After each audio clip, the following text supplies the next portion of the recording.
Oh, pleasure.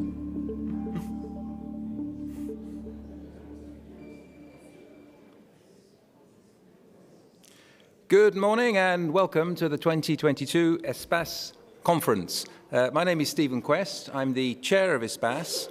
A very warm welcome to all of those of you joining us online, and a very warm welcome to those of you who are actually here to join us in the European Parliament. Many thanks to the Parliament for once again hosting this year's conference. Our title for this year's conference is Geopolitics is Back, charting a course for the EU in a world of shifts and shocks. And all of us, I think, are very aware of the many game changers we've seen in 2022. War has returned to European soil. We're facing a cost of living crisis. We have soaring inflation. We have a disruption of energy supplies, threats to food security, geopolitical tensions. I could go on. I think if ever there was a time for some cool and reasoned foresight to assist policymakers in making the right long-term choices, it surely is today. And I'm confident that the packed two-day program that we've put together will help us with this. We have a really fantastic range of speakers from right across the world, from Europe, from Africa, from Asia, from the United States, and from further. And it's vital, I think, from the ESPAS perspective that we really engage with policy experts, with think tankers, with policymakers, and with foresight practitioners from right across the world, because we may not always share exactly the same analysis of the challenges we face, but certainly it's important that we work to build a common understanding. Now, I'm conscious that many of you are very familiar with ESPAS, but some of you may not be so familiar. This is actually the 10th anniversary ESPAS conference, and ESPAS is a process of interinstitutional European Union foresight thinking. It began originally with the four larger EU institutions, the Parliament, the Commission, the Council Secretariat, and the European External Action Service. And since then, we've expanded and welcomed other European bodies. And over the years, we've produced 3 global trends reports, and we have a 4th one coming up in 2024. Now, unlike some other in EU bodies, we don't actually have a legal basis or a budget, but what we do have is the ability to draw on talent from right across the EU institutions, and to work together to think long-term about the challenges we face, about what they mean for us, and about how we can work to assist policymakers to tackle these challenges. And in parallel to this, over the last years, we've seen all EU institutions also build their own foresight capabilities. So we're sharing our strength together. We're now working, as I said, on our 4th Global Trends report. We want to use that to promote the findings that we have with the new leaders of the EU institutions when the next institutional cycle starts in 2024. We want to use that to inject some original thinking, some fresh analysis and ideas into that discourse. And I think this conference will already help us to prepare the ground for that next report. In 2023, we also want to nourish our thinking by further deepening international dialogue and launching something that we want to call the ESPAS dialogue, reaching out with international partners. So turning to the conference, I think we can look forward now to a feast of ideas, some really great speakers and some good debate. We have over 50 speakers assembled this year. We're going to cover the war. We're going to cover energy, food, health, the battle of narratives, the fight for democracy, the future of capitalism, the twin green and digital transition, and much more. It's going to be a really exciting 2 days. And of course, we want to engage with you. We want you to share your thoughts. We want to have your questions. So we're going to be using Slido as the vehicle for that during the conference. And in a second, I will have the honor of moderating the first session of this year's conference with a great lineup. And I really hope that you're going to enjoy the next 2 days. Look forward to joining you for some great debates. And join us for the first session in just a couple of minutes. Thank you very much.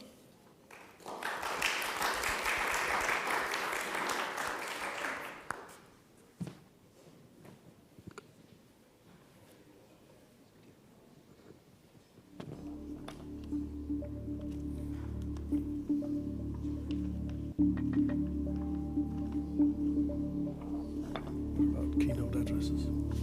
Keynote addresses, no?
I'd now like to introduce our first session of the conference. The title is Twin Digital and Green Transitions. How can Europeans best play their cards on the global stage? And today in our panel, we're very honored to have Andrej Plenković, the Prime Minister of Croatia, who joins us online, and in 1 second will share some opening remarks. Welcome, Prime Minister. Thank you so much for joining us. And for our debate, I also want to welcome on stage here Maroš Šefčovič, the Vice President for Interinstitutional Relations and Foresight in the European Commission, and Ulrik Vestergaard Knudsen, Deputy Secretary General of the OECD. Thank you so much for being with us. Unfortunately, both Eva Kaili and Laurence Boone were unable to join us today, and they send their apologies. But the context for this opening panel is the ambitious transition path that the European Union has engaged in, with high ambitions both on climate and on digital objectives. And it's clear that the current geopolitical context has really highlighted the strategic dependencies we have, and which might undermine and in a way conflict with this path. So against this backdrop, we want to explore what are the main challenges, what are the main opportunities facing the European Union, so that we can actually meet the objectives of the twin transition. And I'd like to thank again Prime Minister Plenković for being with us today, and like to pass you immediately the floor, sir, for some opening remarks. Thank you so much. Good morning. Thank you very much, Mr. Quest. My greetings to two of my friends at the panel, Vice President of the Commission, Maroš Šefčovič, as well as the Deputy Secretary General of the OECD, Mr. Knudsen, and also to all the participants at this important 2022 ESPAS Annual Conference. I'm very pleased and honored that I have been invited to address you at the outset of today's conference, which was conceived as the initiative of the European Parliament more than 10 years ago for as a model for better interinstitutional EU cooperation, which is designed to identify and analyze medium and long-term trends and implications facing the European Union, especially in the current geopolitical context, and the activities of all the institutions, and in particular, I think in the initiatives that are stemming from the European Commission led by Ursula von der Leyen. I think that the ESPAS has really evolved into a relevant, referential and robust mechanism. In this process in which all EU actors, and here I'm standing not only as the Prime Minister of Croatia, but also as a member of the European Council, have an opportunity to contribute to building a better and more effective form of anticipatory governance. The broader context of today's reality clearly reveals that previous years have evaded prediction. I think that it is very clear to all of us that if we look at the speeches from 2019, none of us was mentioning neither the pandemic nor the Russian aggression against Ukraine as the major threats for the global security, stability, implications for energy, implications for food security, implications for inflationary pressures, and generally implications for the global governance. We do have to acknowledge that even the previous years, with the financial crisis in 2008, with terrorism, which altered the functioning of Schengen, with the migratory crisis, already severely hit our orderly business and the way that the European Union and the institutions were functioning. This multiple and ever more connected crisis requires a strong action, bold political stances, but also a unified actions. Russia's brutal aggression against Ukraine has really changed completely the theater in which we all operate. The security challenges became very concrete rather than abstract.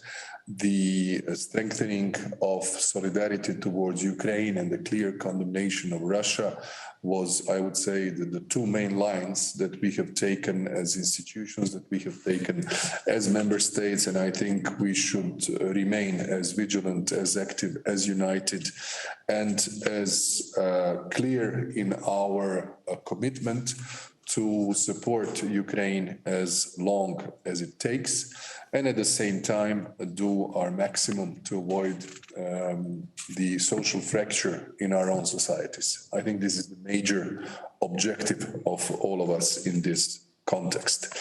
This sort of perma-crisis that I was referring to has opened an era of a new solidarity. And this solidarity that we have all extended to Ukraine, I think, has been unprecedented. I believe that someone who comes from Croatia, as I do, can certainly witness that this has made a huge difference. We were the victim of the Serbians' greater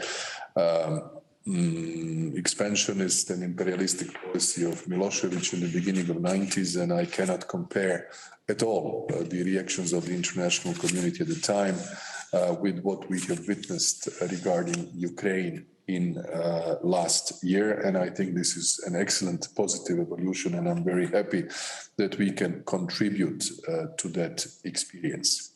On the side of the European Union, I think that we have been perceived and we have strengthened our role as a strong global security actor whose intent is to shield the rules-based international order and protect the concept of the effective multilateralism. This has been the underlying message of the European security strategy and all the further documents that have been adopted, especially the strategic compass during this year, and have put the frame of what do we stand for in terms of values and how do we jointly act in order to implement the values that we have.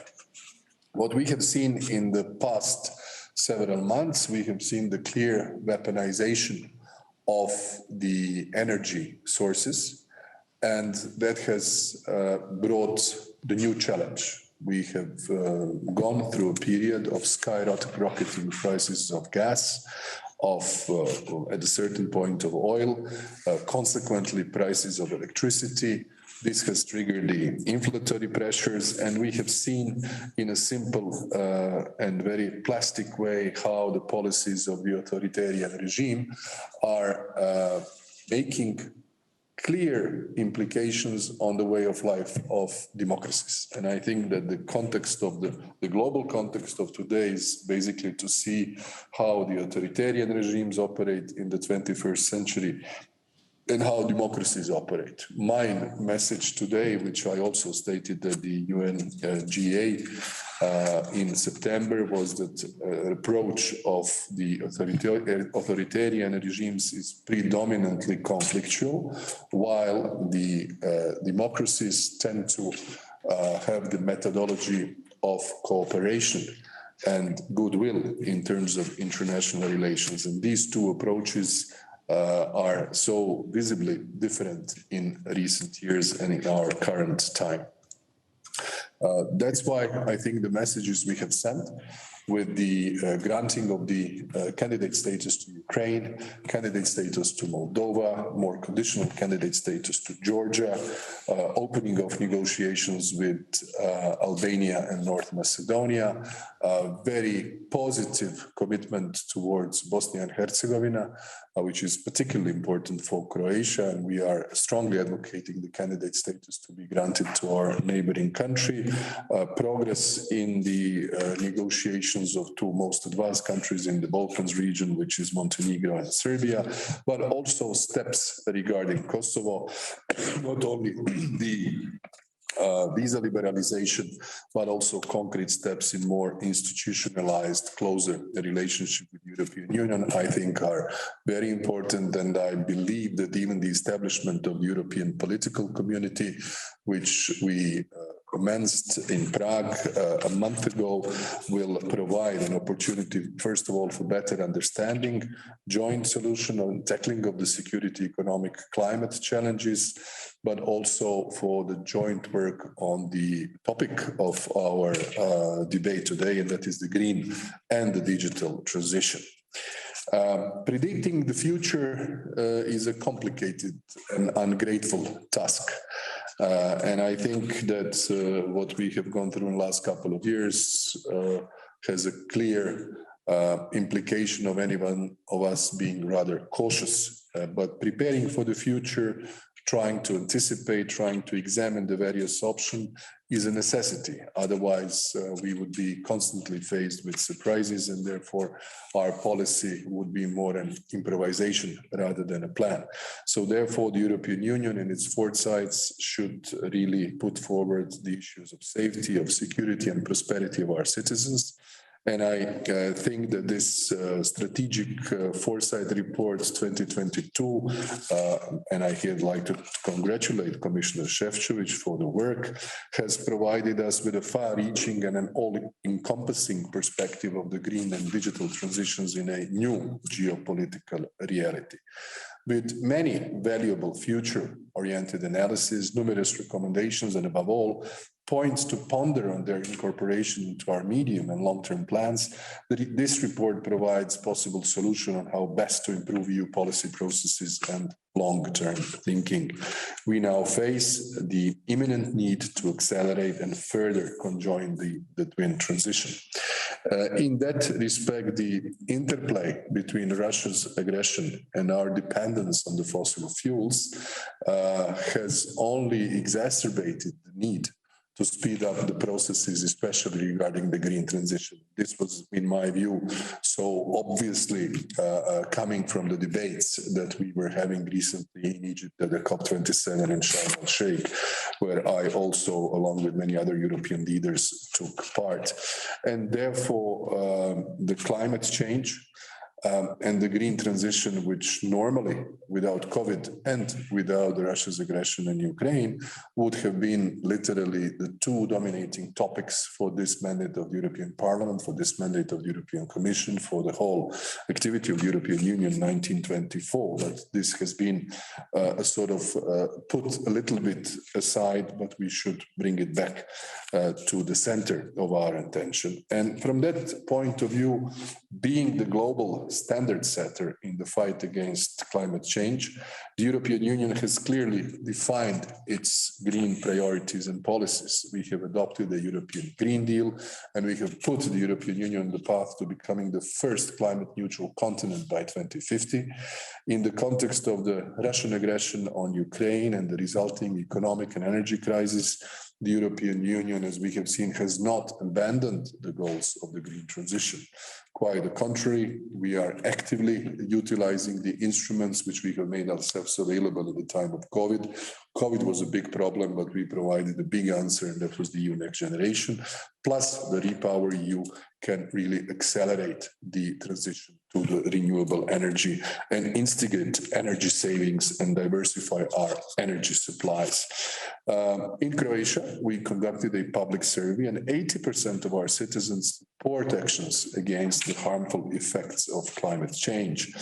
And thanks to our new national, as well as the transposition of the European legislation, we have further accelerated the transition to low carbon energy, where we are already well above the European Union average, predominantly due to the rather large resources coming from the hydropower.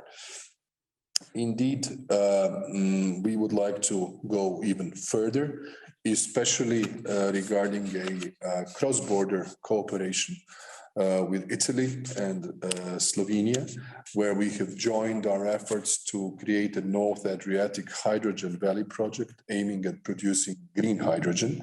This is something that will put together over 30 subjects from 3 countries, 6 of them coming from Croatia.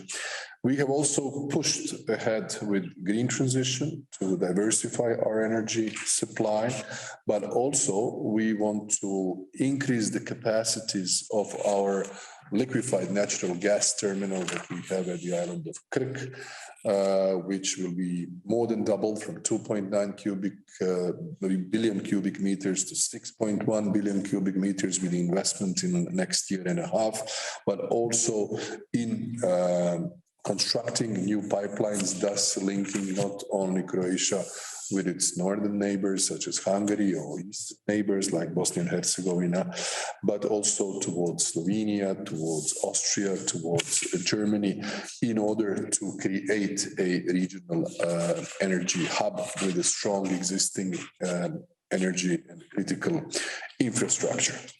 When it comes to the other dossier, the digital transition, I think that the digitalization in our everyday lives is irrevocably linked to the security of our data.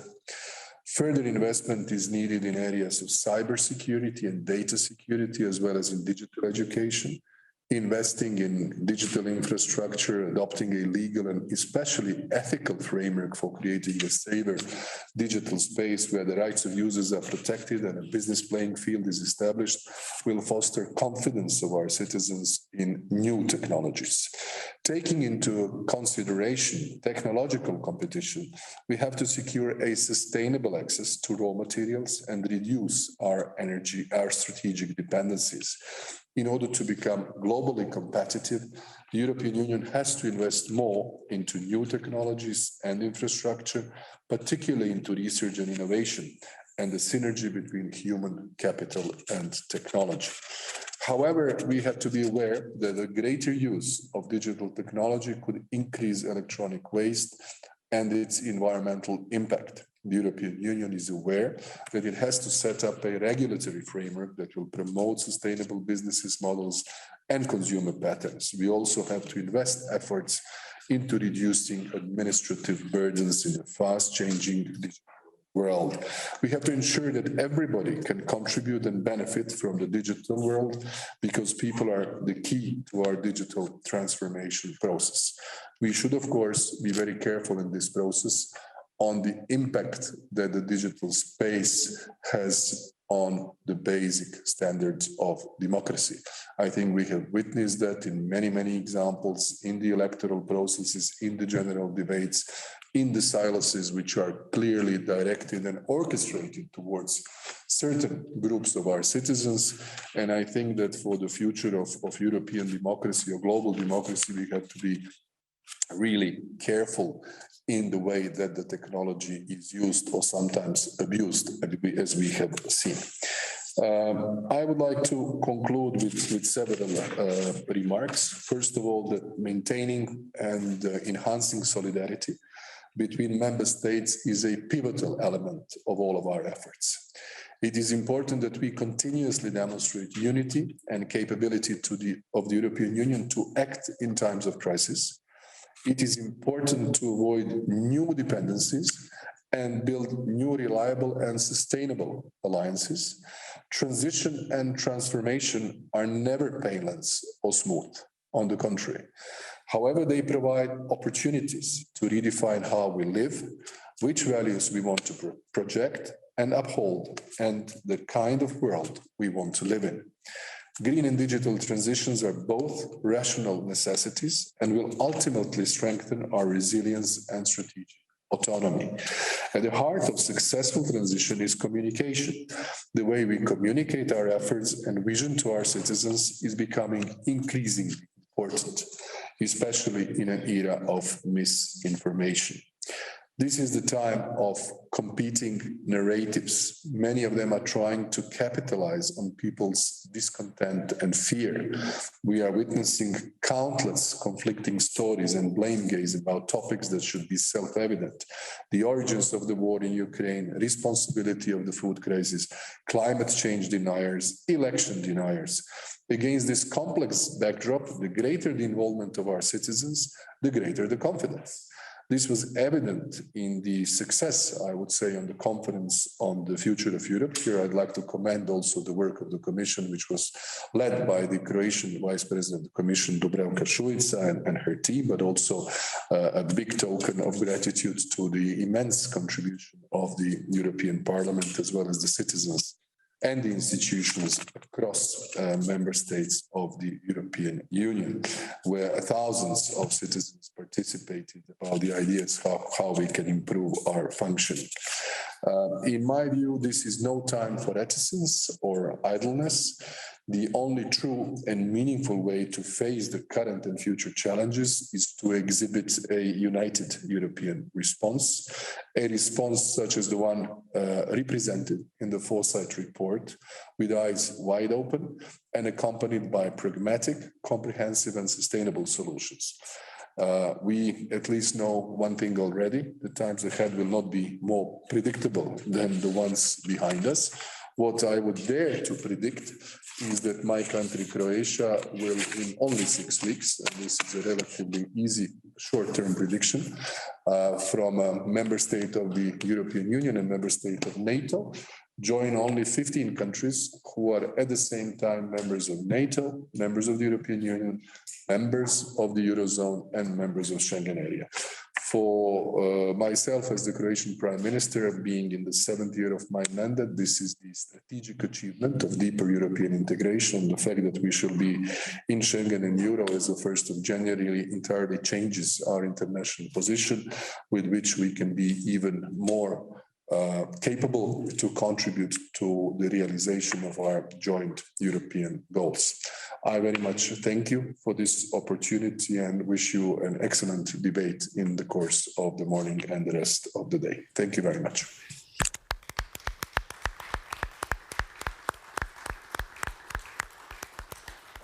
Thank you. Thank you so much, Prime Minister, for your opening remarks and for honouring us with your presence.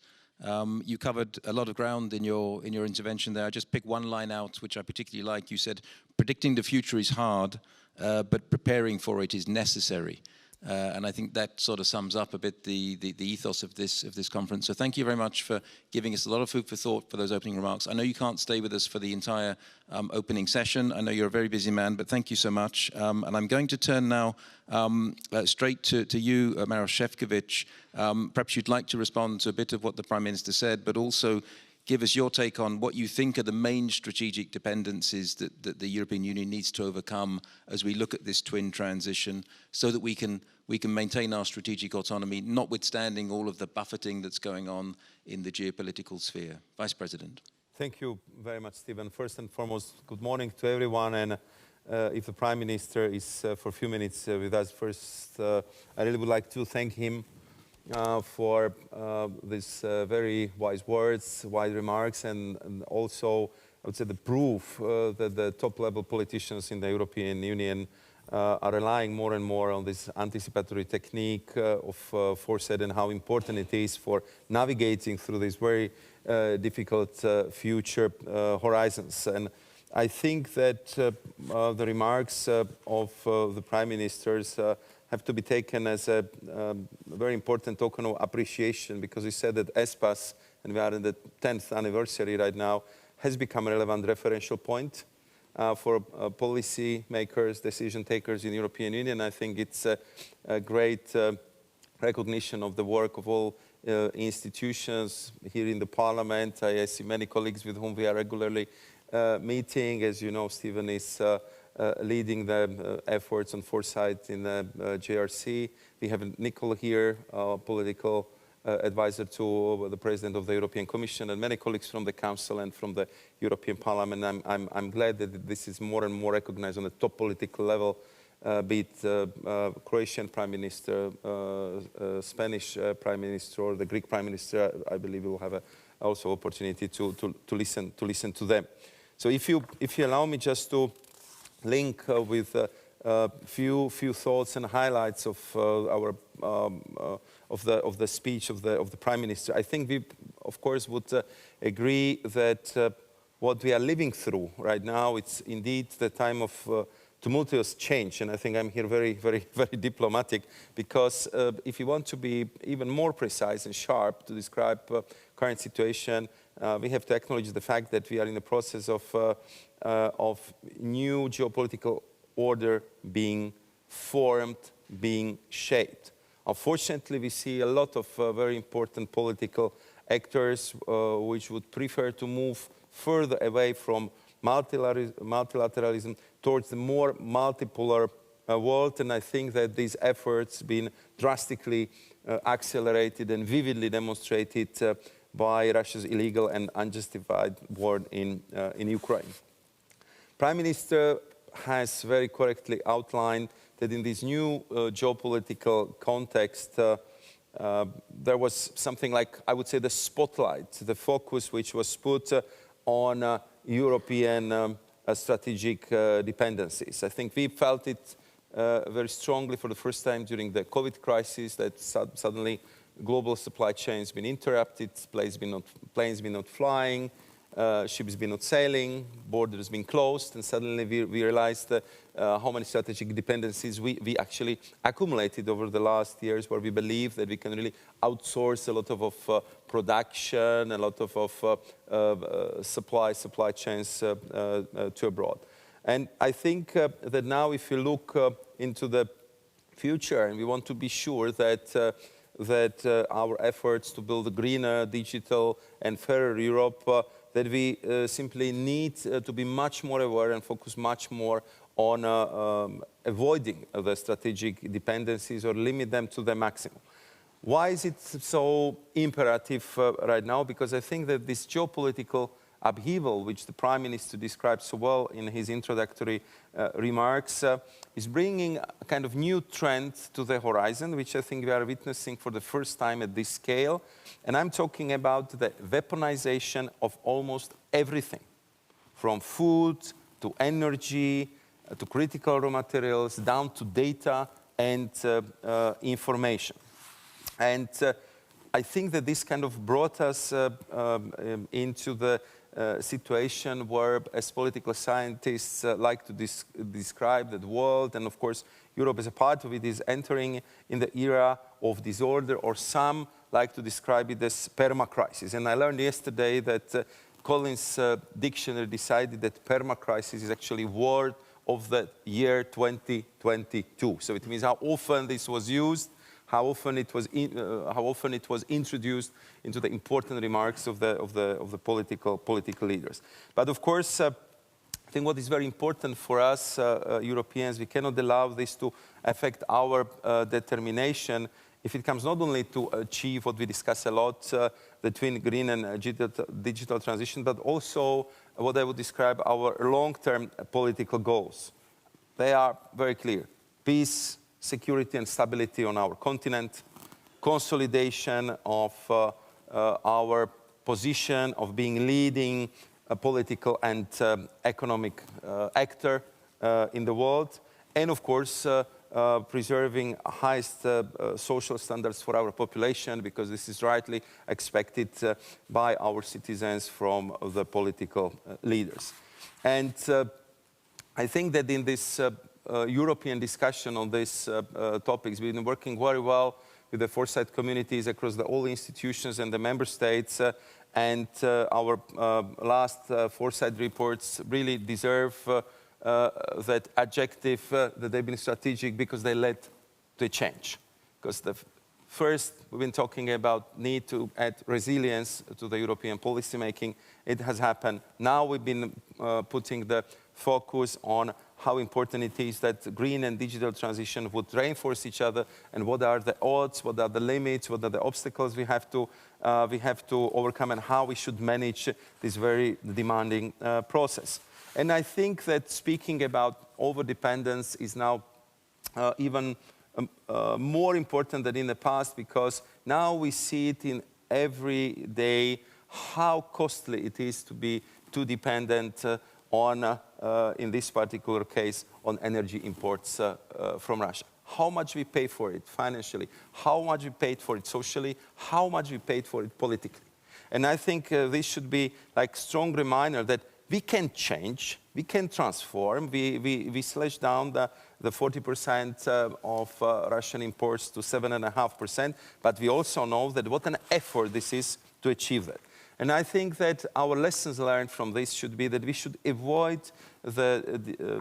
another over-dependency, which could be even more critical for us. And I'm talking about critical raw materials, because here in different products, in different critical raw materials, our over-dependence today could be described as at the level of 99%.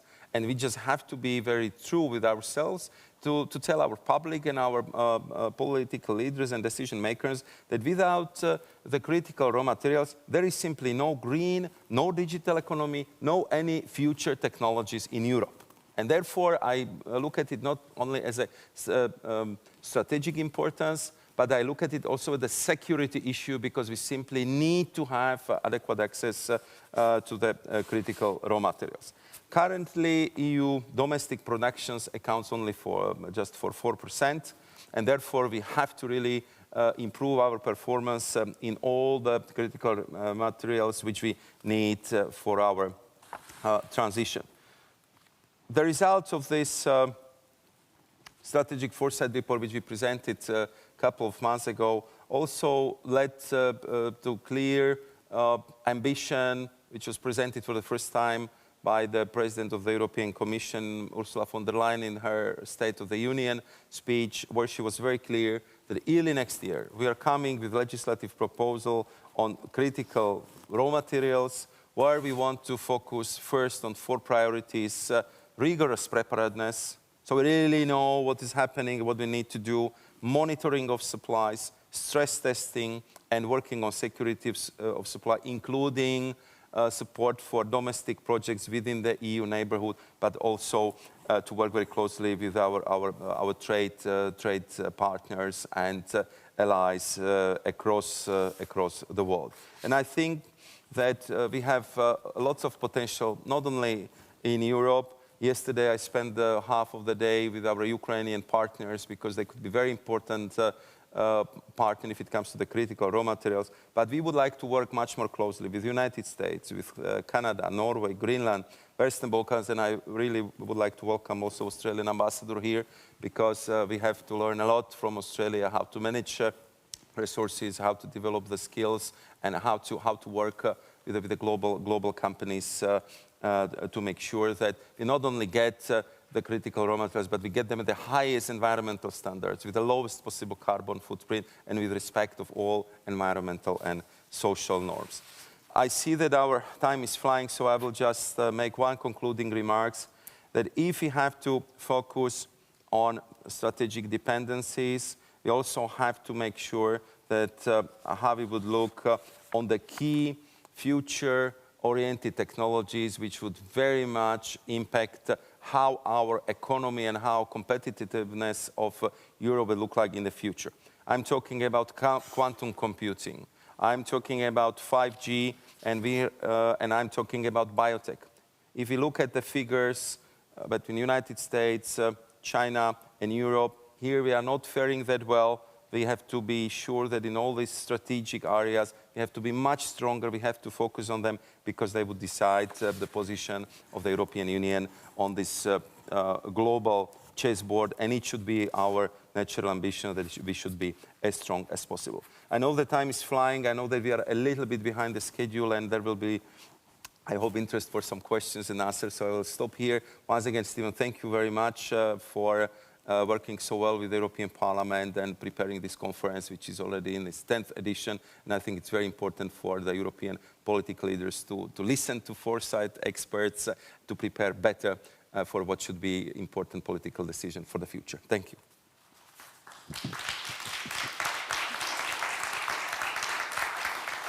Thank you so much, Vice President, for those remarks. As you say, time is flying. It's a fascinating discussion already. I know that Prime Minister Plenković, I think, has to leave us at this point. So once again, many thanks, Prime Minister, for joining us. It's been a real pleasure to have you with us. Thank you so much for your remarks. And I'm going to turn now to Ulrik Vestergaard Knudsen, who's with us here on the podium as well, Deputy Secretary General in the OECD. Thanks for joining us, Ulrik. Perhaps I could ask you if you could just talk a little bit, rebound on what you've heard from the previous speakers and talk a bit about how we in the European Union can strengthen our resilience of supply chains, because we see a lot of new alliances popping up at international level, and you've got an international perspective, obviously, from the OECD. So how do you see this new geography of trade, and how do you view the positioning of the European Union in this landscape? Over to you. Well, thank you so much for those easy questions. And thank you very much to Prime Minister Plenković and Vice President Šefčovič. It's an honor to share the stage with you. I want to say that we have a very deep and strong cooperation at the OECD with the European Union, with the European Commission. We're very grateful for that. And I want to say to my friend, the Croatian Prime Minister, that I hope that impressive list of institutions that you have joined, the EU, NATO, and Schengen, that we can soon put OECD on that list as well, because you're working hard for that, we're working hard for that, our teams are working hard, and we really look forward to welcoming you at the OECD. It's a matter of time. It's also good to be in Brussels under the heading of Geopolitics is back, because I think maybe the European Union and we as Europeans, I'm here as OECD Deputy Secretary General, but also as a European, as a Dane, we have perhaps been a little bit slow in reacting to geopolitical events over the last half a decade. I think having visited Washington and Beijing for a decade, it's been pretty clear that geopolitical rivalry is the prism through which they have judged almost every political action, whereas we in Europe, for good reason, because we are multilateralists by heart, we are born into this regional integration project, we have perhaps been a little bit on the naive side in analyzing geopolitics. But I think that's why the 24th of February was such a big wake-up call. I think basically what's happened this year is that we've entered a completely new era. I hate to say and believe that the 33 best years of our lives are behind us, but there is reason to think that could be the case. If we look at the era from 1989, the fall of the Berlin Wall, the end of history, liberal democracies had won, and then to the 33 years to February this year, that really was an era that was marked by hope, by stability, by growing prosperity, and certainly also by peace in Europe. What is it that we've lived through in 22? Well, it's basically now more fear than hope. That's been very, very clear from already what the President, what the Prime Minister and the Vice President has said. So more fear, less prosperity. We are perhaps entering a recession. We are not foreseeing that at the OECD yet, but it's pretty close. Certainly a lot more instability. We have, as you said, now maybe an era of permanent crisis.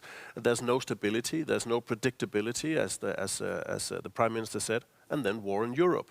So it's a tremendous change. It's not something, all of it, that started on the 24th of February, because we did have geopolitical friction looming, brewing, increasing in the years leading up to 22. But then we had, on the 24th of February, basically not only war in Europe, but also a full-blown economic war between the West on the one side and, I don't want to say autocracies on the other side, because for now it's only Russia. But we've seen how that has then translated into more inflationary pressures, a crisis of energy. We have ourselves weaponized the interdependency that has been so beneficial to us for good political reason. But it also means that we have perhaps this goes back to Russia and their decisions, of course, but what has started on the 24th of February basically is a spiral of decoupling, because every actor, be that governments or private sector or companies, of course they're taking this down. What does it mean that we have now weaponized globalization? We've weaponized our dependency through sanctions. It means, of course, that also not Russia, that's only 1/10 of China in terms of GDP. But of course, China is taking this down as well. I think the autocracies of this world have been surprised with the response of the West, the unity of our response, the commitment from the European Union, but also from the Western alliance that Europe and the US has put together. But one effect of this is, of course, that everywhere around the world, countries, politicians, business leaders, CEOs are looking at their dependency equation. Are we too dependent? Has globalization gone too far? Has the weaponization now become, the biggest source of fear for us? And we got to be clear that this circle of decoupling risks leading to less prosperity, obviously, perhaps more poverty, because there's a reason why we globalized. It's because it was a more efficient use of our resources. That's why we trade together. So less prosperity is one risk if we decouple. Another risk is, of course, that if we don't have that kit that joins us in terms of trade and cooperation, we are less likely to find a solution to the climate challenges, and that feeds directly into the digital and green transition. That's a topic of today. And then, of course, military conflict becomes less costly if you're not dependent economically of each other.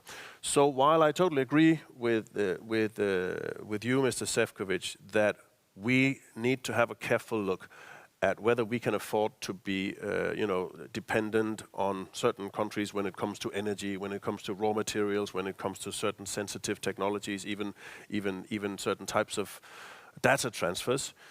We also have to find some kind of compromise between that economic security concern, which is real and which is legitimate, and then the European tradition for multilateralism, regional, global integration. Europe still has to be a voice for international cooperation, because otherwise we risk that decoupling slides into something that could be deglobalization, protectionism, ultimately perhaps populism and poverty. And we've seen from the last century, it's about 100 years ago now, or 90. We've seen where that can lead the world when the geopolitical landscape as such is fragile.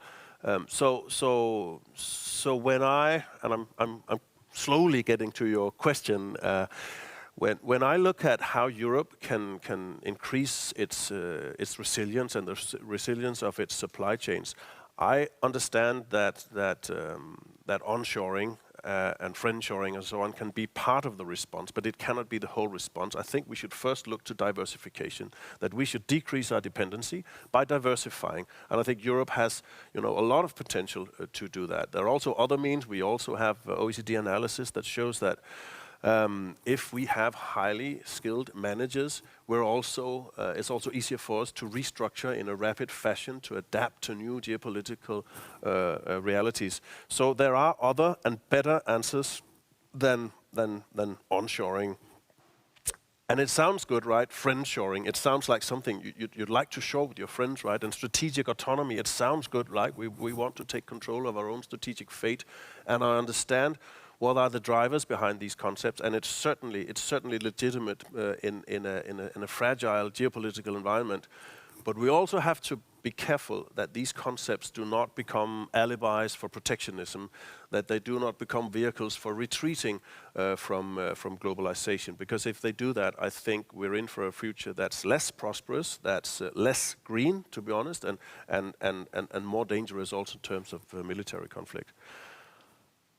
I think there is a much bigger role for the EU to play at the global stage. Right now, everyone is talking about US and China as the two big rivals. And of course, as a Western country committed to democracy and human rights, the European Union is on the side of the West to the degree that there is a battle here. But I'd also say that I think there are many other democracies around the world that would want Europe to take more of a role between US and China. So it's not only a choice between two superpowers with their own internal problems. The US is a society, I think even Americans would agree, more polarized than ever, in a sense more fragile than ever. And also a US that has difficulty in offering market openings around the world. So that's really not a strategic tool in their toolbox, whereas China, there are question marks hanging over China, both in terms of their economic performance in the next decade, over demography, over leadership. Is China still a meritocracy? That's I guess, an open question. And there are many democracies around the world looking for more European leadership because of our commitment to democracy, human rights, and multilateralism and international cooperation. The European Union is a project that's born out of these values, born out of integration. That is how we came to be the superpower in certain areas that we are now. But I guess the reality of it is that with geopolitics back, the European Union is only really a superpower in two areas, and that's trade and regulation. And we really have a big say in the global arena on that. But we need, I think, to develop more unity, more of a coherent answer to the global problems when it also comes to security policy, foreign policy, and I see many signs of that. And that'll be the last thing maybe I say in these opening remarks. I think also not only the rest of the world, but also think that Europeans are more ready for this. We've had in the last decade, we've seen Brexit, we've seen ISIL, we've seen a migration crisis, corona, inflation, energy, what you called permanent crisis, Ukraine. And I think Europeans realize more and more, not that we're alone in this world, but that we share values and that we share trade and that we need to stick together in Europe if we are to put some kind of European value mark on the planet. Great, thank you so much.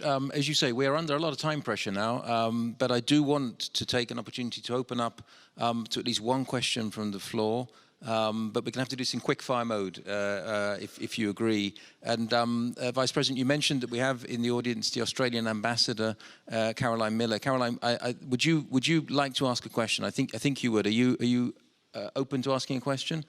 Can we have the microphone over here, please? Yeah.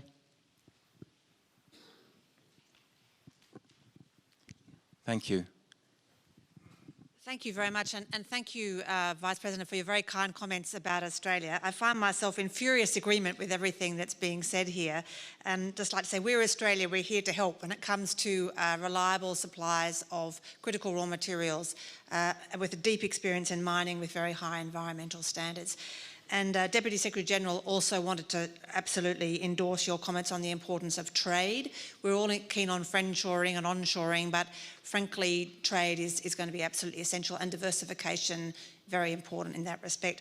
So my question really is simply if you could expand a little bit on the role you, and this is a slightly self-serving question, I have to say, given that we're negotiating a free trade agreement with the European Union, but how do you see free trade agreements and contributing to helping the EU secure the supplies of critical minerals and that it needs for the green and digital transition? Thank you. Thank you so much. Maybe Vice President, you want to go first, but we need bullet points, please, for both of you. Thank you. I know it's difficult. For politicians, it's always not easy, and I'm already learning how to become one. But it's not easier for diplomats. So.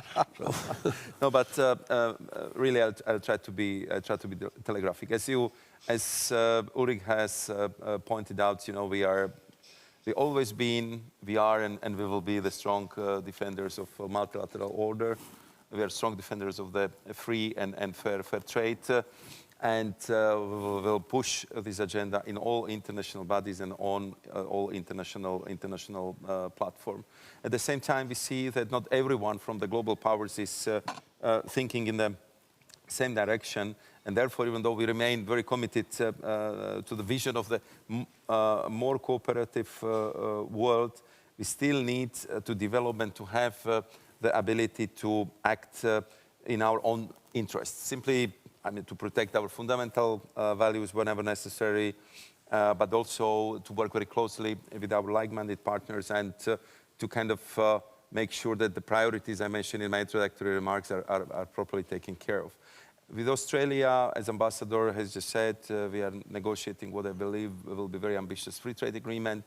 As I said, we can learn a lot from each other. Definitely, if it comes to sustainable, high-quality mining or the top environmental standards, is something what we will need to develop here in Europe, because we want to look at, I would say, all deposits, all possibilities we have in Europe, we have in our neighborhood, but also what we can explore and develop together with our preferred partners. So this is, I think, what will be also reflected in the proposals we are preparing for the next year. So I would say that as we are talking about opening the new ambitious chapters in relations with our allies, I'm sure there will be very important Australian chapter there. And I think it will help us to prepare better for this uncertain world we've been discussing this morning. Thank you, Vice President. Ulrich. Well, I'm tempted to please you by just answering yes. In the sense that, yes, I do think that free trade agreements, that's an instrument both to Australia and EU that could be a source of deeper resilience. Again, I think it's important that we don't turn inward into economic blocks, but certainly integration in terms of free trade agreements between friends, as long as it's not too inward looking. I think, yes, definitely that is a source of increased resilience. No doubt about it, all the evidence shows it. Great. Well, thank you very much. We're now going to start drawing to a close of this session. And we've heard a bit, Vice President, you mentioned the importance of foresight, including in the member state capacity. So to bring the session to a close, what I'd like to do now is share with you a short video from the Greek Prime Minister, Kyriakos Mitsotakis, who will say a few words about how Greece is using foresight also to prepare for the future. So we're now going to run the video from the Greek Prime Minister. Ladies and gentlemen, dear colleagues, thank you for giving me the opportunity to address the 10th European Strategy and Policy Analysis System Annual Conference. This conference could not be more timely. Humanity is experiencing shocks that are forcing us to reassess our certainties about the world as we've known it. Many of these shifts have profound implications for Europe's role in the economic and geopolitical order that is beginning to emerge. We all agree that over these past few years, we have experienced multiple overlapping crises which have had a significant social and economic impact on Europe and the rest of the world. We shouldn't be afraid to admit that we were ill-prepared to deal with such events. For example, early detection and response mechanisms to new virus outbreaks were insufficient, while Europe's over-reliance on Russian natural gas proved to be a short-sighted choice. However, in this volatile, uncertain, complex, and ambiguous world, crises and other events, we sometimes call them black swans, will only become more frequent. It is clear that the current crisis management governance model cannot offer a viable solution. As governments, we need to move forward with a new, anticipatory governance model. A governance model focusing on foresight methods, aiming to tackle adverse events in their early conception or even prevent them altogether. Asking in advance alternative what-if questions. In Greece, having identified the need to adopt such an anticipatory governance model, we established a special secretariat of foresight within my office. The secretariat has already issued 2 important ad hoc reports. The Innovation 2035 report, which presents 4 different scenarios for the future of Greece and the Greek innovation landscape at 2035, and the Future of European Security report, which explores alternative futures of geopolitical competition in the aftermath of the Ukraine crisis. We have more ambitious goals. We aim to embed future thinking and forward-looking practices into policymaking. Moreover, we believe that futures literacy should be a skill cultivated within our educational system with a view to broadening the horizon of our young generation and future leaders. Ladies and gentlemen, the path towards the future is certainly not a linear one. We need greater preparedness, creativity, imagination, and lots of bold ideas. Thank you very much, and let me wish you a successful conference.